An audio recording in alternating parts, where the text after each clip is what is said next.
Hello बच्चों, कैसे हैं आप? आपको याद हो तो हमारी यूनिट नंबर 3 का दूसरा भाग अर्थात अध्याय 5A चल रहा है, जिसका नाम है चुंबकत्व। इसमें पिछले वीडियोस में हमने बहुत सारे टॉपिक डिस्कस किए हैं और पिछला जो वीडियो था उसमें हमने किसी दंड चुंबक को यदि एक समान चुंबकीय क्षेत्र में रखा जाए तो उस पर लगने वाले बलिक आघूर्ण का व्यंजक समझा था। और वो जो व्यंजक आया था, आप ध्यान से देखिएगा, वो व्यंजक ये था टाउ बराबर mv sin थीटा। इसमें m क्या है? तो छोटे दंड चुंबक का चुंबकीय द्विध्रुव आघूर्ण। ये जो बी है ये क्या है? तो एक समान चुंबकीय क्षेत्र की तीव्रता। और ये जो थीटा है, जितने कोण पर हमने चुंबक को चुंबकीय क्षेत्र में रखा है, ये वो कोण है।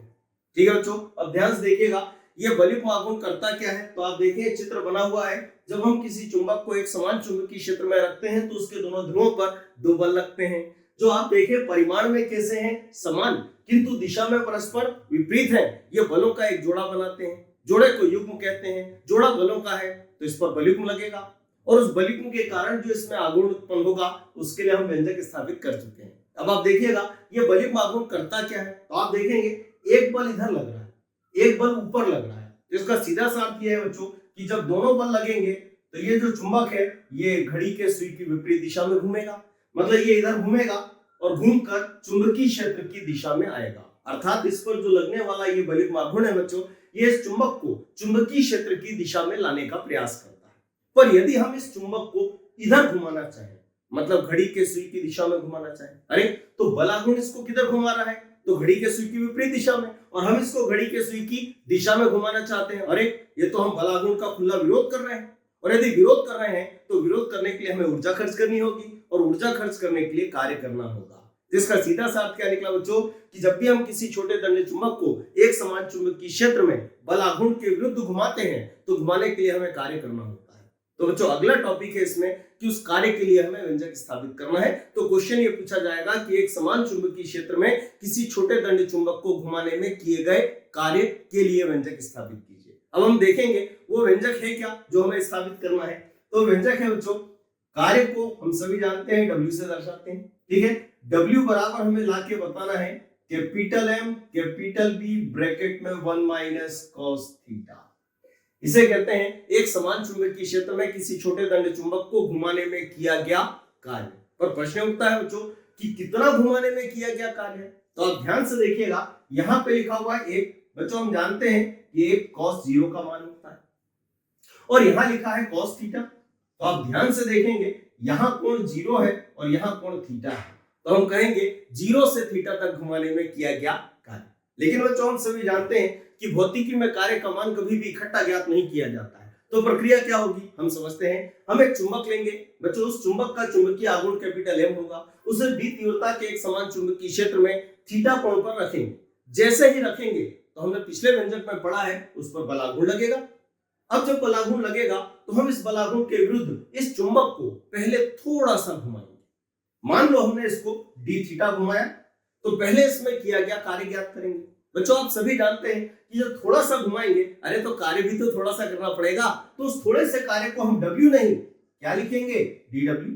पर प्रश्न उठता है कि इस dW का मान कैसे ज्ञात करेंगे। तो हमने पिछले वीडियोस में ये समझा है बच्चों कि जब भी किसी वस्तु को किसी अक्ष या बिंदु के परितः घुमाया जाता है तो घुमाने में किया गया कार्य बराबर बल गुणित विस्थापन नहीं होता है।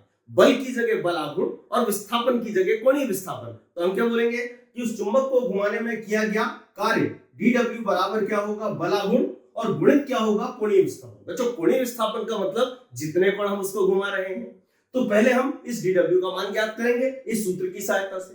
पर हमें तो W चाहिए तो हम क्या करेंगे? तो इस dW को हमें किस में बदलना होगा? W में। और हम सभी जानते हैं बच्चों कि dW को यदि W में बदलना हो तो हमें समाकलन का उपयोग करना होगा और इस तरीके से इस व्यंजक को पूरा किया जाएगा। तो इसके लिए हमें एक समाकलन के सूत्र की आवश्यकता होगी। वो सूत्र भी अपन देखें कैसे होगा। तो ध्यान से देखिएगा, ये समाकलन है, अंदर लिखा है sin थीटा और साथ में लिखा है d थीटा। पहले तो हम इसको पढ़ना सीखें, पहले भी पढ़ चुके हैं तो पढ़ेंगे इसको। sin थीटा का थीटा के सापेक्ष समाकलन। बच्चों इसका एक सूत्र होता है जो हम पहले पढ़ चुके हैं, वो होता है माइनस कॉस थीटा। लेकिन याद रखिएगा जब समाकलन हो जाता है तो ये निशान हट जाता है। क्यों? क्योंकि हमें याद दिलाता है बेटा समाकलन करो समाकलन करो। अरे कर दिया, तो जब समाकलन कर दिया तो ये निशान हट जाता है। अब हम ये जानते हैं बच्चों कि ये समाकलन दो प्रकार का होता है। एक तो ये है, इसे बोलते हैं अनिश्चित, और एक वो होता है जिसे हम बोलते हैं निश्चित समाकलन, जिसमें समाकलन के नीचे और ऊपर सीमाएं लिखी होती हैं। बच्चों इस सीमा को हम बोलते हैं निम्न सीमा और इसे बोलते हैं उच्च सीमा। जब समाकलन हो गया तो ये निशान हट गया, अरे तो ये क्या हवा में रखेंगे क्या, तो इनके बैठने की व्यवस्था करनी होगी। तो फिर हम यहाँ क्या लगाते हैं, ब्रैकेट। नीचे वाले को कहाँ रख देते हैं, नीचे, और ऊपर वाले को कहाँ रख देते हैं, ऊपर। ठीक है, अब हम इनका उपयोग करेंगे। तो कैसे करेंगे, तो याद रखिएगा बच्चों, ये जो सीमाएं होती हैं समाकलन की, इनका उपयोग वहां होता है जिसके सापेक्ष समाकलन किया जाता है।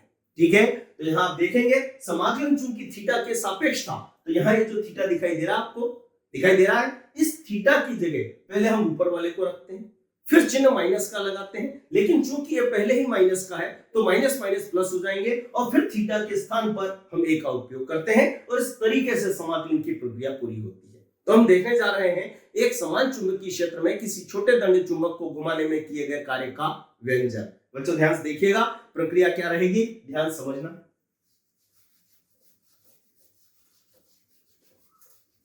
तो सबसे पहले हमने माना एक छोटा दंड चुंबक NS, जिसका चुंबकीय आघूर्ण कैपिटल M है। इसे B तीव्रता के एक समान चुंबकीय क्षेत्र की दिशा से थीटा कोण पर रखने से, अरे तो जब रखेंगे तो हम पहले पढ़ चुके हैं, इस पर बल आघूर्ण लगेगा, तो हम क्या लिखेंगे, तो इस पर लगने वाला बल आघूर्ण या बलिग्म आघूर्ण। बच्चों उस बलिग्म आघूर्ण को हमने किससे दर्शाया, टाउ से। बराबर क्या होगा, तो सूत्र हम स्थापित कर चुके हैं, वो होता है बच्चों MB और साथ में क्या होता है, साइन थीटा। अब ये जो बल आघूर्ण है ये क्या करेगा, तो ये इस चुंबक को घड़ी के सुई की विपरीत दिशा में घुमाने का प्रयास करेगा और हमें इसको घड़ी के सुई की दिशा में घुमाना है। तो हमें इसके लिए इसके विरुद्ध क्या करना होगा, कार्य। तो हम क्या कहेंगे, दंड चुंबक को, छोटे दंड चुंबक को इस बल आघूर्ण के विरुद्ध अल्प कोण बोले तो छोटा सा कोण, अल्प कोण डी थीटा घुमाने में किया गया कार्य। ठीक है बच्चों, चूंकि थोड़ा सा घुमाया, अरे तो कार्य भी तो थोड़ा सा करना पड़ेगा, तो उस थोड़े से कार्य को हमने dw लिख दिया। बराबर क्या होगा, तो अभी हमने समझा था कि घुमाने में किया गया कार्य बराबर बल नहीं, बल आघूर्ण, और गुणित विस्थापन नहीं, कोणीय विस्थापन। तो बल आघूर्ण कितना, टाउ, और कोणीय विस्थापन जितने कोण आपने घुमाया, कितना घुमाया, डी थीटा, तो इसको रख देते हैं यहाँ पे। अब आप देखेंगे ये क्या लिखा हुआ है, टाउ। बच्चों टाउ का मान ये है, इस मान को यहाँ फिट कर देते हैं। ठीक है, तो यह लिख के हम क्या लिखेंगे, dw बराबर टाउ के स्थान पे टाउ का मान रख देते हैं। बोलो टाउ का मान क्या है, MB और साथ में क्या है, साइन थीटा, और इसके बगल में क्या आ जाएगा, डी थीटा। बच्चों ये क्या है, तो हम कहेंगे किसी छोटे दंड चुंबक को अल्प कोण डी थीटा घुमाने में किया गया कार्य है। बच्चों पर यह कार्य हमें नहीं चाहिए, हमें चाहिए 0 से थीटा तक घुमाने में किया गया कुल कार्य। तो हम क्या लिखेंगे, अतः छोटे दंड चुंबक को, क्या लिखेंगे, अतः छोटे दंड चुंबक को 0 से थीटा तक घुमाने में किया गया कुल कार्य। ठीक है बच्चों, अब देखते हैं कुल कार्य क्या होगा। तो ध्यानपूर्वक समझिएगा, W बराबर, अरे आप देखेंगे ये था क्या, dw, ये क्या बन गया, W। इसका सीधा सा अर्थ क्या है बच्चों, कि हमने इस dw का क्या कर दिया, समाकलन। अरे तो जब इसका समाकलन किया तो ये पक्ष भी तो बराबरी का हक रखता है, तो लॉलीपॉप इसको दी तो इनको भी देना पड़ेगी, नहीं तो झगड़े हो जाएंगे। मतलब इसका यदि हमने क्या किया, समाकलन, तो इस पक्ष का भी हमें क्या करना होगा, समाकलन। तो करते हैं समाकलन। अंदर क्या लिखेंगे, MB, साथ में क्या आएगा, साइन थीटा, और क्या हो जाएगा, डी थीटा। ये लिख दिया। लेकिन बच्चों इस समाकलन को पढ़ के देखें तो इसे हम पढ़ेंगे MB साइन थीटा का थीटा के सापेक्ष समाकलन। और बच्चों इस समाकलन से यह बिल्कुल भी ज्ञात नहीं हो रहा है कि ये किया गया कार्य 0 से थीटा तक का है। तो हम नीचे यहां क्या लगाएंगे, 0, ऊपर क्या लगा देंगे, थीटा। अब इसको पढ़ते हैं, तो इसे पढ़ेंगे MB साइन थीटा का थीटा के सापेक्ष 0 से थीटा तक समाकलन। अरे तो पर समाकलन कहां से कहां तक है, 0 से थीटा तक, तो कार्य भी कहां से कहां तक का है, 0 से थीटा तक का। ठीक है बच्चों, अब ध्यान से देखिएगा, समाकलन की प्रक्रिया को हम पूरा करते हैं। तो कैसे करेंगे देखना, यहां चूंकि समाकलन किसके सापेक्ष है, थीटा के, तो अंदर वही रुकेगा जो थीटा से संबंध रखेगा। वो कौन है, तो साइन थीटा, ये अंदर रहेगा। तो ये बेचारे M और B उठ के कहां निकल जाएंगे, बाहर। तो ध्यान से देखिएगा, बाहर कौन आया, MB, जैसा है वैसा, समाकलन 0 से कहां तक, थीटा, अंदर कौन बचने का, साइन थीटा, और साथ में क्या आ जाएगा, डी थीटा। ये आ गया। अब अभी हमने समझा था बच्चों कि साइन थीटा का यदि हम थीटा के सापेक्ष समाकलन करते हैं तो ये मान माइनस कॉस थीटा आता है। तो ध्यान देखिएगा, ये एमबी बेचारे कहां बैठे हुए हैं, बाहर बैठे रहने देना, क्योंकि वैसे ही नाराज है, हमने इनको बाहर निकाल दिया था। ठीक है, अब ध्यान देखिएगा, साइन थीटा का हमने समाकलन किया तो ये हो गया माइनस कॉस थीटा, ये समाकलन हो गया। अरे जब हो गया तो ये निशान हट गया, तो ये क्या हवा में लटकेंगे क्या, तो इनके बैठने की व्यवस्था, तो हमने यहाँ पर क्या लगाया, ब्रैकेट। नीचे वाले को कहां रख दिया, नीचे, ऊपर वाले को कहां रख दिया, ऊपर, की भैया बैठ जा, इनको बैठा दिया।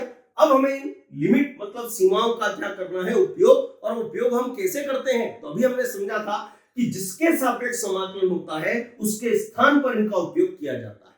तो चूंकि समाकलन किसके सापेक्ष था, थीटा के, तो उसके स्थान पर इनका उपयोग करेंगे। तो ये आपको थीटा दिखाई दे रहा है, इस थीटा को यहां से हटाएंगे और इसकी जगह पहले ऊपर वाले को रखेंगे, फिर चिन्ह काय का लगाएंगे, माइनस का। लेकिन ये अपना पहले काय का है, माइनस का, तो माइनस माइनस क्या हो जाएंगे, प्लस, और फिर थीटा को हटा के नीचे वाले को रखेंगे। ये समाकलन हो गया। ठीक है, तो ध्यान से देखिएगा, ये क्या लिखा, एमबी जैसा है वैसा, अंदर क्या आएगा, माइनस कॉस, यहां से कौन हटेगा, थीटा, इसकी जगह किसको रखेंगे, ऊपर वाले को। अरे पर ऊपर वाला भी कौन है, थीटा, तो थीटा को हटाएंगे, थीटा को रखेंगे, उससे तो कोई फर्क पड़ेगा नहीं, है ना।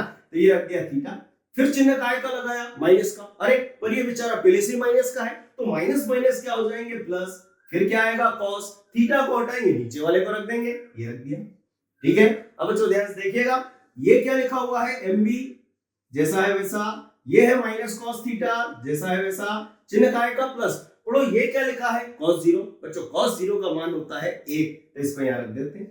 ठीक है, अब आप देखेंगे ध्यान से कि 1 प्लस का है और cos थीटा काय का है, माइनस का। तो ये अच्छी बात नहीं है कि माइनस वाली संख्या पहले लिखी और प्लस वाली बाद में, तो हम 1 को पहले लिखेंगे, cos थीटा को बाद में लिखेंगे। तो ध्यान से देखिएगा, यह लिख के हम क्या लिखेंगे, w बराबर क्या आएगा, mb, ब्रैकेट में क्या होगा, 1। अरे तो 1 पहले लिख रहे हैं तो प्लस लगाने की हमें जरूरत है ही नहीं, क्योंकि कोई चिन्ह नहीं है, मतलब प्लस का है, और माइनस में क्या आ जाएगा, cos थीटा। और इसे कहते हैं बच्चों, एक समान चुंबकीय क्षेत्र में किसी छोटे दंड चुंबक को घुमाने में किए गए कार्य के लिए व्यंजक, और याद रहे बच्चों कि ये कार्य बल आघूर्ण के विरुद्ध किया जाता है। ठीक है बच्चों, तो आज इस वीडियो में हम इतना ही रखते हैं, अगला टॉपिक अगले वीडियो में डिस्कस करेंगे।